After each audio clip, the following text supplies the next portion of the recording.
How's it going, everyone? Welcome to Anthony's Animals. In this video we'll be doing a tank setup for my African Fire Skink. Now it's currently in quarantine right now. I've been keeping an eye on it, but I don't notice anything wrong. No mites, no parasites, no other diseases. So I think it's officially ready to be welcomed into the collection. Now I say it because I still am not determined of what gender it is. Fire Skinks are notoriously difficult to sex, but I did give it a name still. I've named it Charmander, and you know how Pokemon names go, they kind of apply to both genders, so it fits. But I do need to create a proper enclosure for it, and that's what this video is about. So I don't want to waste any more time, you guys. So let's head downstairs. Let's get started. Let's go. So the first thing you need for a Fire Skink is a tank with a good lid. Now, despite being a smaller reptile, they actually require quite a bit of tank space because they are quite active. So the minimum you need is at least 20 gallons. Although it is recommended when they reach adulthood to upgrade them to a 30, 40-gallon tank. And if you're going to be housing multiple skinks in the same tank, you definitely need a larger tank, 40 gallons plus maybe. But my skink is not quite an adult yet, so 20 gallons will work just fine.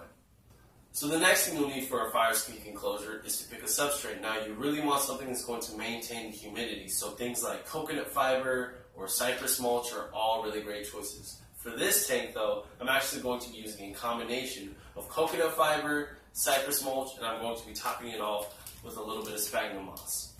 Now since Fire Skinks are reptiles, that means they cannot regulate their body temperature on their own, which is where you have to help them. You have to provide a heat source which will then create different temperature zones within the tank.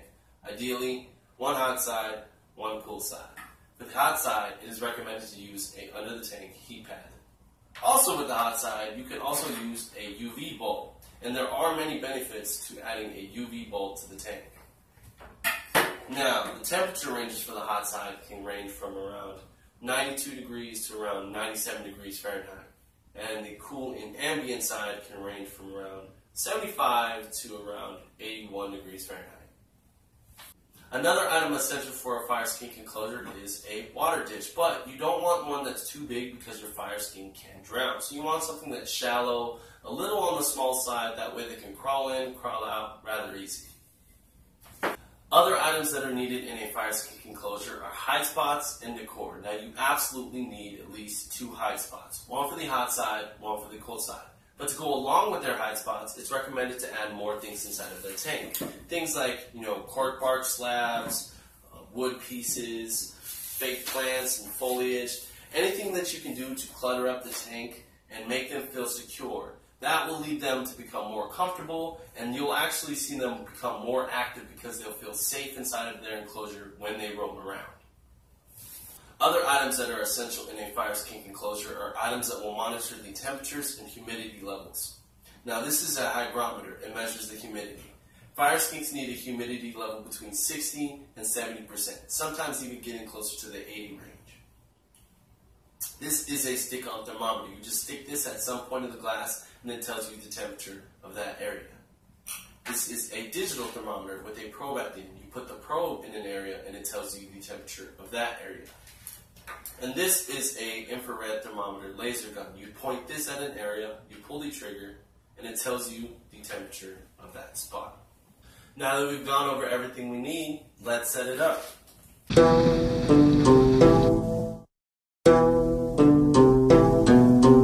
It's not an easy skill to learn.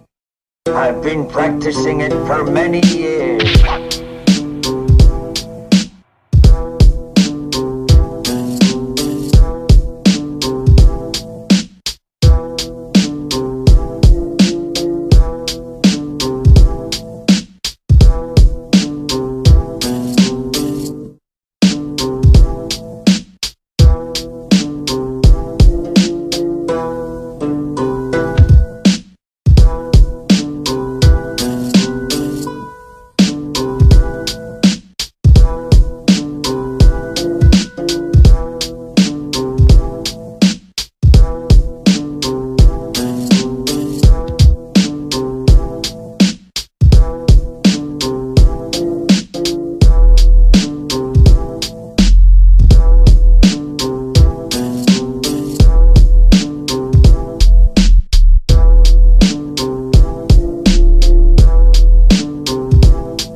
And that's pretty much all there is to it.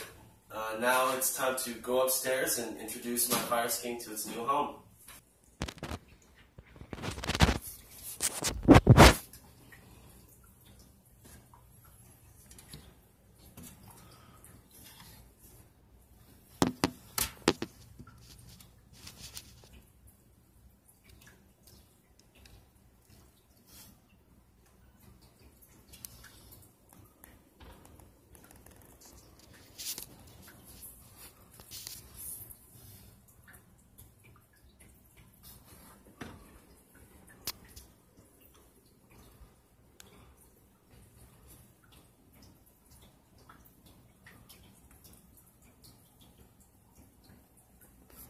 That's pretty much all there is to it, everyone, when it comes to the setup. Now, maintaining your Fire Skink tank is a different story, but I would say they are rather low maintenance.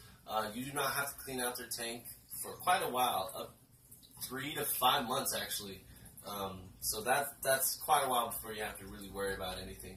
As far as spot treatments go, sometimes it can be a little bit harder to find their waste, so spot treatments aren't that big a deal, but as far as uneaten insects and stuff like that, it is good to remove those when you see those. Maintain those temperatures and humidity levels. Gotta stay on top of those. Other than that, that's all I can think of off the top of my head. But I want to stress to you all to please do your research outside of this video. Do not let this be your only reference point. But I do hope this video helped you in some way. And I would appreciate it if you guys like, subscribe, share, told your friends, make sure they tell their friends, all that good stuff. We'll see you next time on Anthony's Animals. Take care.